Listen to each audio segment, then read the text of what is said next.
masyarakat pemilih idealnya begitu datang ke TPS, masuk bilik suara, dia itu otonom. Karena memang keengganan di masyarakat, maka dia memilih cara cepat, gitu kan. Dengan harapan dengan memberi uang ada konversi memilih dia kan, gitu kan. Padahal itu kunci yang harus ada ketika kita menangani sebuah kasus termasuk money politik. Maka kalau nggak mulai dari kita, siapa lagi ya? Kalau nggak mulai sekarang, kapan lagi?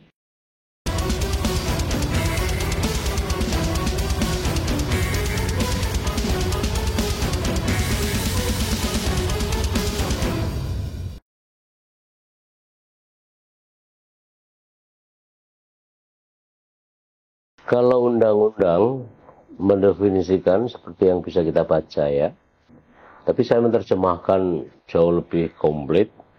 Politik uang adalah pemberian uang, barang, atau jasa yang bisa dikonversi dengan uang antara mereka yang punya uang ya kepada mereka yang tidak punya uang. Tetapi mereka yang punya uang tidak memiliki suara, sedangkan orang yang memiliki suara tidak memiliki uang dalam jumlah yang cukup. Yang memberi adalah saya sebut sebagai bohir, sedangkan yang menerima adalah masyarakat pemilih. Oleh karena kapasitas daya beli masyarakat selalu akan jauh lebih lemah, lebih rendah ketimbang mereka yang disebut bohir tadi, yang kadang-kadang berkelimang uang ditambah dengan otoritas pemilu, otoritas dari fungsi pengawasan pemilu yang lemah. Nah, kemudian politik uang itu objeknya tidak hanya uang, tapi bisa materi lainnya. Sebagai contoh misalnya, objeknya sembako misalnya. Bisa itu dikatakan masuk sebagai unsur objek politik uang. Atau misalnya selain uang itu, misalnya bentuk barang ya. Misalnya saja kain, sarung, misalnya gitu ya. Nah, itu bisa juga itu masuk sebagai objek politik uang. Banyak macam variannya soal politik uang. Dia verifikasi sangat banyak. Kayak temuan saya itu ya bisa manifestasinya kalau misalnya demografinya penduduk voter ada di misalnya dan masuk musim tanam gitu kan, tidak hanya uang tapi bisa pupuk, alat perikanan dan seterusnya. Jadi tergantung demografi dan tergantung momentum hari H pelaksanaan. Misalnya begini, 14 Februari 2004 gitu kan. Anggap saja nanti di daerah tertentu dia misalnya anggap dia musim hujan dan masuk musim tanam untuk demografi misalnya pertanian, maka bisa diprediksi pupuk menjadi yang menjadi andalan, bukan uang. Jadi manifestnya di sana. Nah, apalagi misalnya begini, lah juga misalnya 14 Februari ternyata harga perikanan misalnya teman-teman nelayan solar naik. Bisa saja berbentuk solar dan seterusnya. Variannya sangat banyak.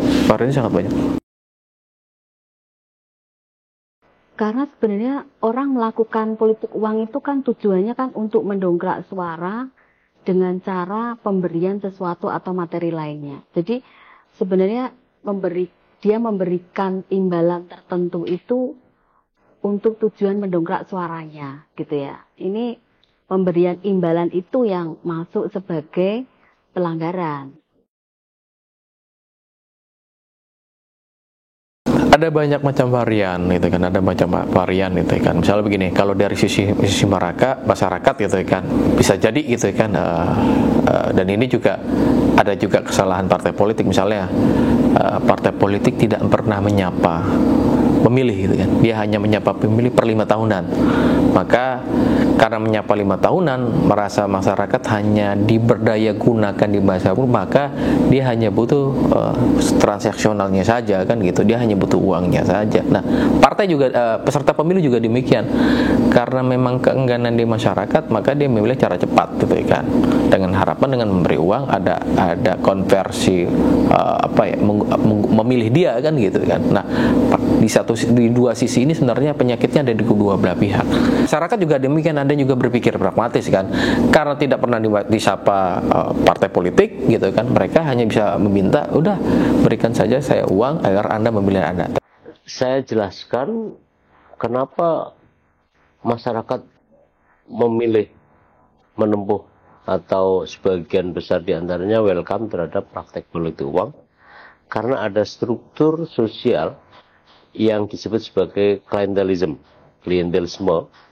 yang menempatkan antara bohir, politisi bohir tadi itu, agen-agen penyebar uang tadi, pendistribusi uang tadi, dan atau barang serta jasa tadi itu, kepada mereka yang kira-kira akan memanfaatkan. Jadi ada hubungan saling tergantung antara masyarakat pemilih dengan para bohir, dan bersifat daedik, ya, bersifat timbal balik.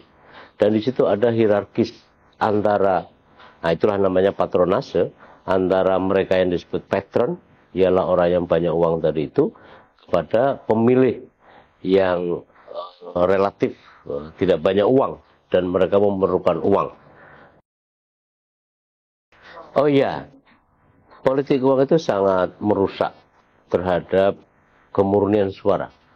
Bahaya tindakan politik uang itu memicu tindakan koruptif dari calon atau paslon yang terpilih karena politik uang. Ya pertama yang pasti sudah jelas ya, merusak demokrasi, kedua merusak idealisme, ketiga apa jaminan gitu kan, apa jaminan orang yang memilih strategi politik uang adalah orang yang kita harapkan bisa memperbaiki kondisi bangsa dengan cara curang gitu kan. Artinya kan dengan cara curang kan dia menghalalkan ya. Apa kita percayakan dia menjadi pemimpin, kan enggak juga. Dan ini kan harus muncul ya di kesadaran masyarakat itu kan. Apa orang kayak seperti ini yang akan kita pilih? Karena pasti logikanya sederhana. Ketika anggap dia sudah terpilih gitu kan, dia sudah duduk gitu kan, dia akan pasti berpikir, saya harus mengembalikan dana yang saya spending kemarin di politik uang. Caranya bagaimana itu kan? Ya pasti korupsi kan. Itu cara paling cepat kan. Apalagi kan gitu, kalau pakai gaji normal nggak mungkin ketutup lah kan gitu. Jadi makanya perlu diperhatikan masyarakat, model-model kandidat yang memilih cara memenangkan hati masyarakat dengan politik uang lebih baik tidak usah dipilih. Karena kita sudah pasti sunatullahnya orang muda gini itu ya tidak akan baik cara dia memimpin kan gitu. Masyarakat pemilih idealnya begitu datang ke TPS, masuk bilik suara, dia itu otonom, tidak ada pertimbangan apapun, kecuali pertama-tama yang dia yakini, yang kedua dengan bahan-bahan yang dia sudah serap pada masa kampanye, terkait dengan visi, misi, program kerja, maupun citra yang terbangun oleh peserta pemilu, dan kemudian dia memutuskan, atau mengambil keputusan untuk memilih, atau tidak memilih seseorang. Bahayanya adalah, ketika pertimbangan-pertimbangan itu tidak lagi murni tadi.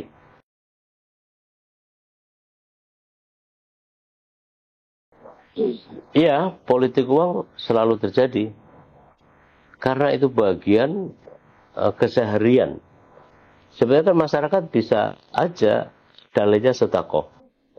Pada saat dia kampanye, dia bisa juga mengatakan, itu untuk amal saya. Kalau unsur-unsur di Undang-Undang Nomor 7 tahun 2017 terpenuhi, ya, misalnya ada peserta pemilu jelas, ada yang memberi, ada yang diberi, kemudian ada alat buktinya, barangnya, lalu itu sudah memenuhi itu terhadap formil tidaknya kasus hukum tindak pidana pemilu misalnya. Kalau temuan saya hampir merata ya, karena riset saya dari tahun 2011 gitu kan, hampir kalau ditanya 1.200 responden survei nasional, 1.200 responden itu hampir 60% kurang itu mengatakan jika ditawari uang ataupun dengan bentuk lain itu kan oleh paslon ataupun dari konsultan politik, mereka 60% dalam tanda kutip alhamdulillah mau menerima politik uang. Ngeri kan gitu kan. Nah, tapi yang lebih mengerikan lagi adalah soal preferensi jawaban kenapa memilih politik uang. Ya ini yang perlu kita takuti kan. Jawaban paling besar adalah rezeki bukan itu, politik uang itu rezeki yang tidak boleh ditolak. Ini kan soal mindset gitu kan. Kedua, yang jawaban terbesar kedua adalah menambah uang dapur sehari-hari. Ini kan jawaban original intentnya dekat sekali dengan emak-emak kan gitu kan. Maka bisa dipastikan kan gitu dari dua jawaban teratas ini, problem dan PR kita terutama juga sangat banyak. Nah, pertanyaan kelanjutan, apakah ini terjadi di banyak provinsi? Itu kan hampir merata. Di pemilu 2019 ya, di Provinsi Jawa Tengah itu sudah ada 5 kasus tindak pidana politik uang yang kemudian sekarang ini putusannya itu sudah inkrah. Itu politik uang yang terjadi di Kabupaten Wonogiri, kemudian Kabupaten Boyolali, kemudian ada di Kota Pekalongan, juga pernah terjadi di Purworejo, ya, Kabupaten Purworejo, dan satu lagi itu di Kabupaten Semarang. Di setiap pemilu kita memang banyak sekali mendengar suara-suara soal politik uang ini yang beredar di masyarakat, tetapi memang tidak semuanya bisa kita proses ya, karena memang untuk peristiwa politik uang ini variannya sangat banyak dan nggak mudah untuk diungkap. Tapi di setiap pemilu ada ternyata, bahkan di pemilu-pemilu yang sebelumnya di Kabupaten Semarang juga menangani setidaknya 1 kasus politik uang dalam setiap pemilu. Nah, ini yang menjadi tantangan kita semua, memang nggak mudah ya.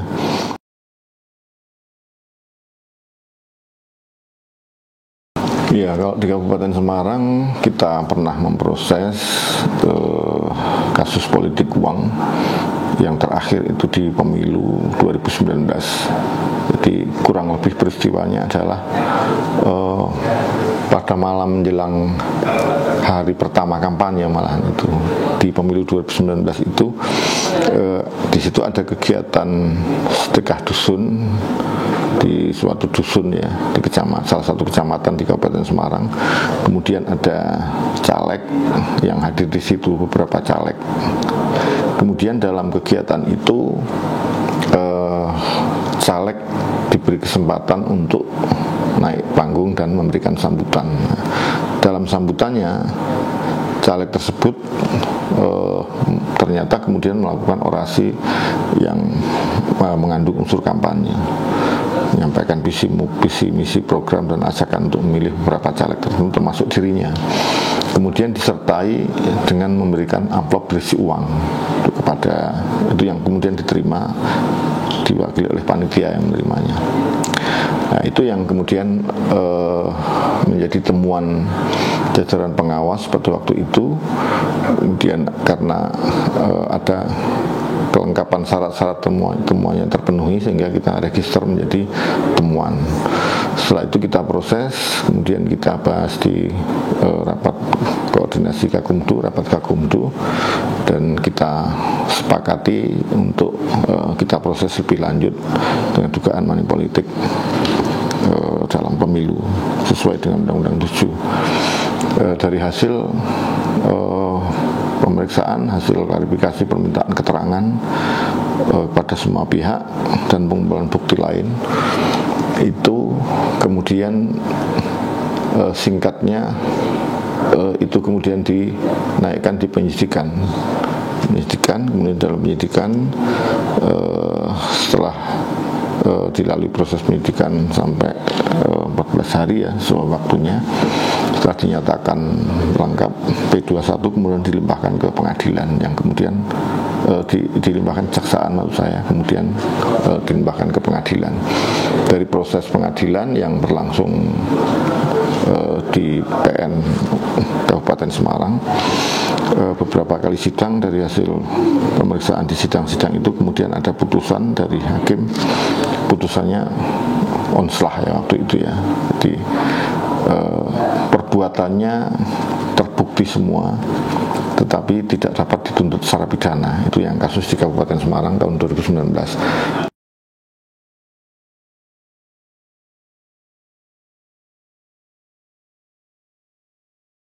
Ya, kendala dalam penanganan kasus politik uang ini kendalanya memang agak kompleks ya. Yang pertama dari peristiwanya sendiri. Politik uang itu sampai hari ini semakin ke kini variannya sangat banyak. Dan yang tren di pemilu terakhir itu pola baru dari peristiwa politik uang ini berlangsung sangat cepat.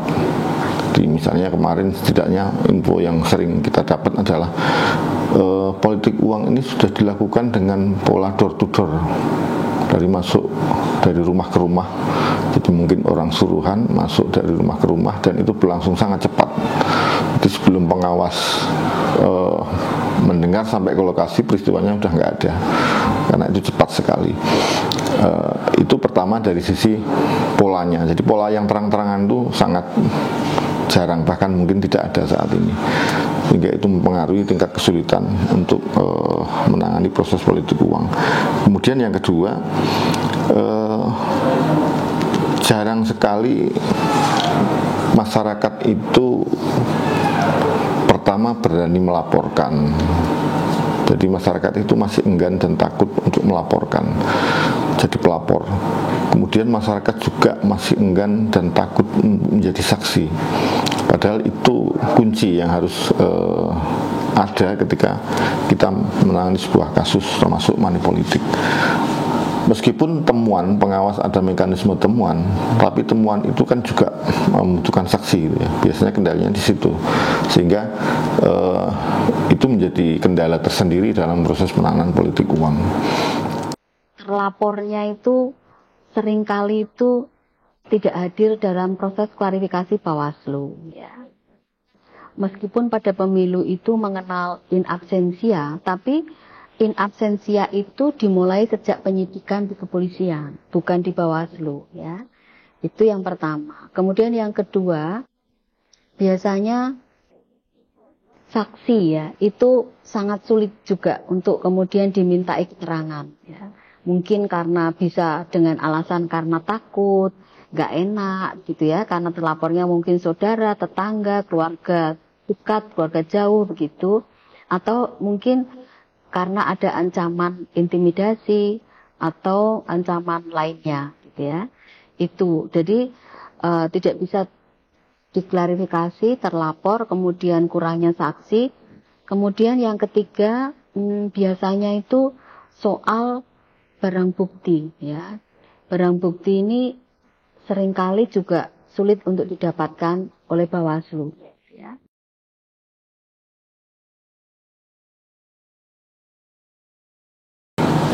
Ya, belajar dari pengalaman adanya money politik, dan kita sudah pernah memproses sampai pengadilan. Tentu ada poin-poin yang menjadi pengalaman kita ya dalam mengantisipasi. Misalnya kalau mau memproses dugaan money politik lagi, tentu kita sudah punya gambaran-gambaran yang kemarin seperti ini, nanti harus bagaimana dan seterusnya. Ya, minimal ada pengalaman, meskipun itu putusannya onslah, tapi itu menjadi pengalaman dan pembelajaran yang sangat penting bagi kita, sehingga kita merasa lebih siap lah ketika nanti akan menangani hal yang sama. Itu kalau terjadi, meskipun kita saat ini pencegahan ya yang kita prioritaskan.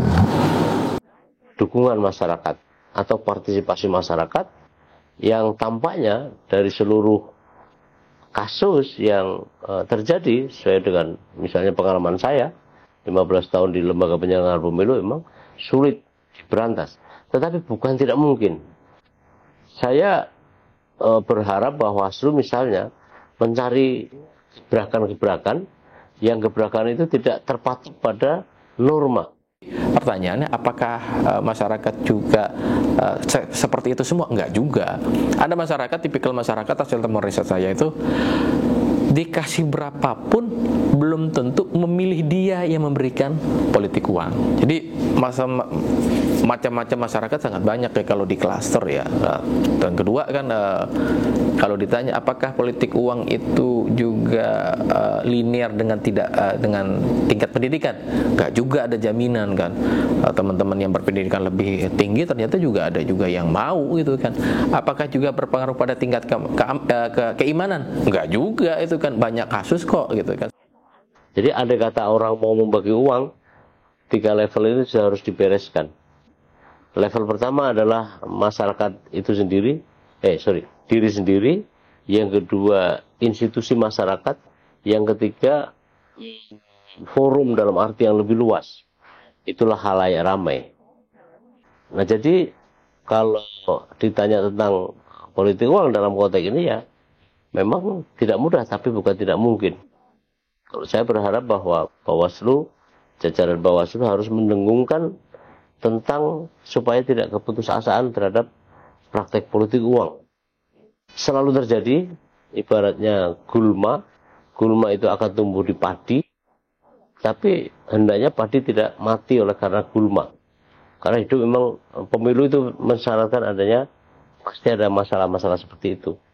Dan yang penting sesungguhnya adalah memastikan bahwa masyarakat jelas punya kontribusi, instansi penegak hukum jauh lebih punya kontribusi supaya keadaannya lebih baik. Karena tidak ada satupun kecuali misalnya kepolisian yang mampu menangani ini. Sedangkan pengawas pemilu adalah meneruskan terhadap laporan jika laporan itu memenuhi unsur delik di dalam ketentuan pidana Undang-Undang Nomor 7 Tahun 2017. Kita juga melakukan hal yang sama, banyak sekali kegiatan yang sudah kita lakukan, misalnya mengundang semua elemen dalam rapat-rapat dengan elemen masyarakat. Selalu money politik ini kita sampaikan, termasuk melalui program-program yang langsung bersentuhan dengan masyarakat, misalnya adanya desa anti politik uang, itu kita terjun ke masyarakat, kemudian kita sosialisasikan money politik itu apa, kemudian ancaman pidananya bagaimana, kemudian dampak buruknya apa bagi masyarakat, termasuk yang tadi saya sampaikan. Sebenarnya sudah loud and clear, sudah jelas ya. Kalau masyarakat kita sudah memahami itu semua, bahwa politik uang itu ya haram, tidak boleh terima. Kalau itu sudah dipahami, saya rasa partai politik atau peserta pemilu yang mencoba-coba cara politik uang sebagai program mungkin tidak akan dilakukan kan gitu. Asal masyarakat sudah paham bahwa politik uang itu memang tidak boleh. Yang dibutuhkan memang harus semua pihak harus punya semangat yang sama. Kalau memang politik uang mau kita hentikan atau mau kita proses ya, tidak Bawaslu sendiri termasuk masyarakat. Kita sudah membuktikan ya, kita sudah pernah memproses politik uang sampai pengadilan. Dulu masyarakat itu sering mengatakan bahwa atau mempertanyakan kinerja pengawas pemilu ya, paling pengawas pemilu nggak berani misalnya, atau pengawas pemilu paling masuk angin dan seterusnya. Nah sekarang semakin ke kini sudah banyak kasus-kasus yang diproses, tidak hanya di daerah kita ya, daerah lain juga banyak kita sering mendengar di wilayah Indonesia.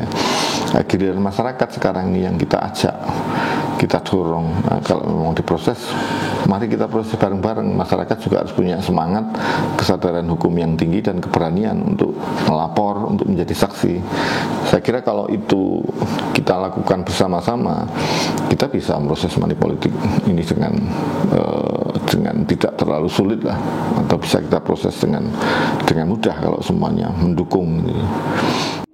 Idealnya masyarakat itu ya, terutama masyarakat pemilih ya, itu ikut berperan ya dalam melakukan pengawasan terkait dengan dugaan tindak pidana politik uang. Ya. Jadi punya peran. Jadi tidak hanya kemudian peran itu diberikan ya, peran itu ditumpukan hanya pada lembaga Bawaslu begitu. Karena mereka kan juga punya kewenangan dan personil yang terbatas. Sehingga peran serta masyarakat itu menurut saya juga sangat diperlukan. Peran sertanya itu tidak hanya melakukan pengawasan ya, tapi sampai kemudian berani untuk melaporkan ada dugaan tindak pidana politik uang. Nah, terkait dengan pelaporan itu, kalau menurut saya sekarang ini Bawaslu kan sudah membuka akses ya lebih besar bagi masyarakat untuk mudah melaporkan. Jadi tidak hanya kemudian bisa harus datang secara langsung ya mengisi form-form laporan, tapi juga bisa melalui komunikasi, saluran komunikasi, kemudian itu melaporkan tanpa kemudian membuka identitas diri. Nah, itu satu kemudahan ya, yang kemudian oleh Bawaslu ini seperti itu bisa dikatakan sebagai informasi awal. Kemudian saya pernah mendengar juga kalau Bawaslu sekarang ini juga punya satu aplikasi dalam pelaporan yang namanya Sigap Lapor ya. Nah, jadi masyarakat itu kan tidak harus datang langsung kalau misalnya terkendala waktu, biaya, gitu ya, tenaga untuk datang, hadir, kemudian bisa kemudian melalui aplikasi Sigap Lapor itu. Nah, ini kemudian yang diberikan oleh Bawaslu. Jadi peran masyarakat itu seperti itu. Jadi selain melakukan pengawasan juga berani melaporkan ada dugaan tindak pidana pemilu. Nah, tentu saja mengenai pengawasan dan pelaporan itu ya, masyarakat ini juga harusnya kan punya bekal melek ya, melek hukum, melek aturan, melek regulasi pemilu. Ya, tidak mungkin kan kemudian masyarakat itu melakukan pengawasan terkait terkait dugaan tindak pidana politik uang, tetapi nggak tahu yang dimaksud politik uang itu seperti apa, subjek hukumnya apa, di tahapan mana, kemudian apa yang harus dilakukan ketika melakukan pengawasan ya, kemudian melaporkan itu bagaimana, kan nggak mungkin mereka tahu kalau mereka nggak punya bekal pengetahuan. Ya. Jadi menurut saya peran serta masyarakat itu ya selain tadi melakukan pengawasan juga sampai pada berani melaporkan, juga masyarakat itu mungkin harus ada pendidikan politik ya, pendidikan politik sehingga kemudian nanti mampu untuk melakukan pengawasan partisipatif dan kemudian melaporkan. Ya, kalau ditanya krusial ya sama juga perannya sama Bawaslu, sangat krusial juga gitu kan. Yang pasti mereka harus menolak, itu saja. Harus menolak. Tapi kan menolak itu kan juga tergantung dengan apa ya, kemampuan cara menerima. Kenapa politik uang harus ditolak? Dan itu kan harus dijelaskan secara runtut kan. Kenapa ditolak? Kenapa tidak boleh? Itu kan harus direkam. Nah, kerja gini kan kerja tidak bisa sendirian. Nggak mungkin Bawaslu sendirian. Harus juga melibatkan tokoh agama, harus juga melibatkan akademisi, harus juga melibatkan civil society dan sebagainya. Sehingga harapannya masyarakat menolak politik uang dengan sepenuh hati tanpa ragu-ragu, itu bisa terjadi dan ataupun juga terwujud. Peran serta masyarakat yang lain menurut saya ya berani menolak ya ketika ada dugaan pemberian politik uang. Jadi kalau tindak pidana politik uang itu tidak akan bisa terjadi ketika penerima politik uang itu menolak. Ya, jadi karena ada pemberi dan ada penerima. Kalau masyarakatnya menolak, kan nggak mungkin kemudian tindak pidana politik uang itu terjadi. Nah, berani menolak menurut saya juga itu satu peran yang menurut saya dari masyarakat yang luar biasa ya. Jadi mikirnya itu karena politik uang itu sudah mengakar sampai dalam ya di masyarakat kita, maka kalau nggak mulai dari kita, siapa lagi ya? Kalau nggak mulai sekarang, kapan lagi?